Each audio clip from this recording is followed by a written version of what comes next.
attack, at least 3 people have been killed, 5 others critically injured after a gunman opened fire at Michigan State University on Monday night. Law enforcement swarmed the main campus in East Lansing, searching for the lone suspect. Official details say the gun violence were immediately available, but Chris Rosman, interim deputy chief of the University Police, said shots were fired in 2 locations at an academic building called Berkeley Hall and at University Union Building. Police responding to the shooting, which began shortly after 8 in the evening, found victims at both locations. The policemen confirmed that at least 5 victims were transported to hospital, some of them with life-threatening injuries. And an update on Twitter said at least 3 additional people had been killed.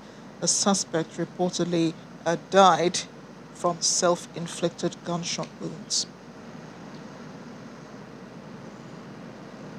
The victims at both of those scenes, and there was an overwhelming law enforcement response to campus to help with this situation.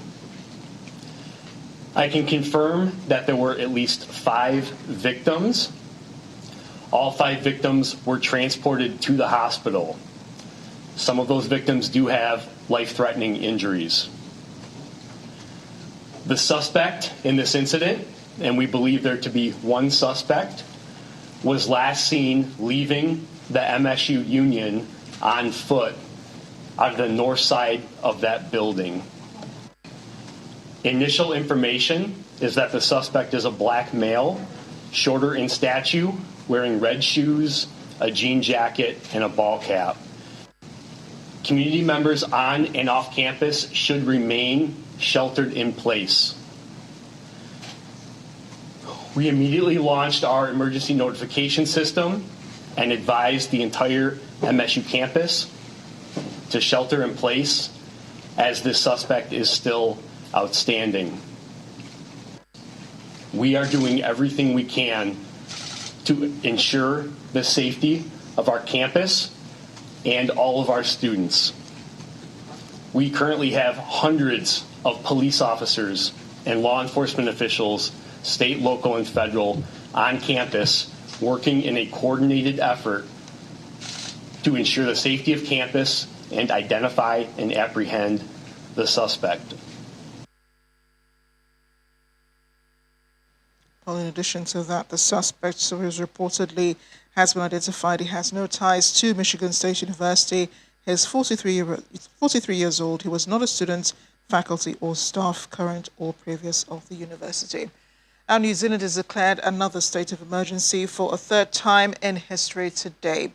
A Cyclone Gabrielle caused widespread flooding, landslides, and even huge ocean swells, forcing evacuations and stranding people on rooftops. Gabrielle is 100 kilometers east of Auckland, near the east coast of the country's North Island, and is expected to move east-southeast, roughly parallel to the coast. A country declared national emergencies after an earthquake in 2011 and when the COVID-19 pandemic hit back in 2020. In other news now, former South Carolina Governor Nikki Haley will launch her candidacy for the 2024 Republican presidential nomination on February 15. That's just tomorrow, squaring off against her one-time boss, former President Donald Trump. That's according to sources familiar with her plan.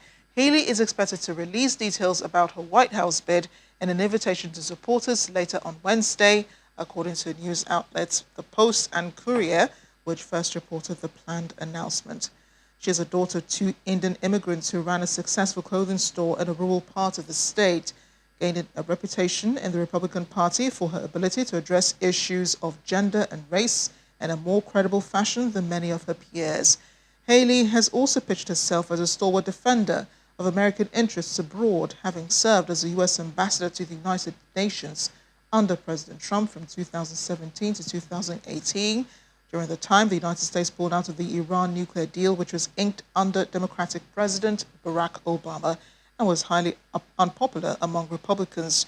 She received national attention in 2015 when, as governor, she signed a bill into law removing the Confederate battle flag from the grounds of South Carolina's state capitol following the murder of 9 black churchgoers by white supremacist Dylan Roof. Have me go in, look at the. You know, it's a thrill to be here at the UN. I will tell you that we have hit the ground running. There is a new U.S. UN. We talked to the staff yesterday. As we're from Haley's days in the United Nations.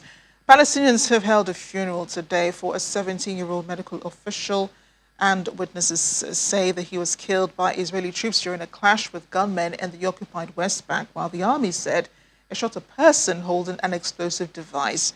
Among areas where Palestinians seek statehood, the West Bank has seen a surge in violence since Israel stepped up raids last year in response to several lethal street attacks in its cities.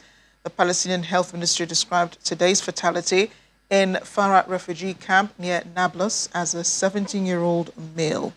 The Palestinian Health Ministry said that it entered Farah as part of wider West Bank sweeps to seize suspected militants and the weaponry. According to the army, a suspicious figure approached the forces with an explosive device. The forces opened fire in response.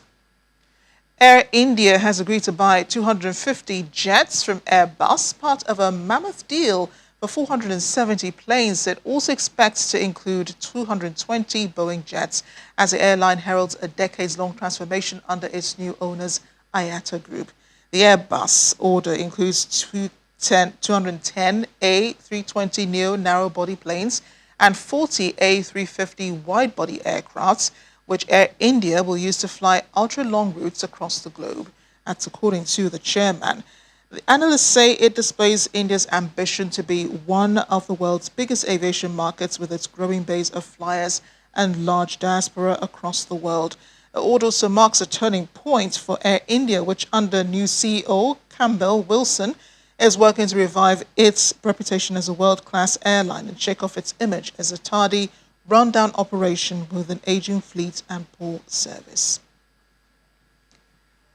Argentines are increasingly fleeing the impact of one of the world's highest inflation rates, with annual price rates nearing 100%, straining people's wallets as the cost of food, gas and services far outstrips salaries. The South American country, which has grappled with high inflation for years, is set to announce January data with monthly inflation expected to accelerate to around 6%. And the 12-month figure nearing the 3 digits. Rampant inflation has weighed heavily on the economy, forcing the central bank to hike interest rates to an eye-watering 75% and has battered the popularity of the center-left Peronist government of President Alberto Fernandez. The high inflation level, which ended 2022 at 95%, could even accelerate this year despite government measures to limit price rises. It's forced many to change their shopping habits and cut back on luxuries.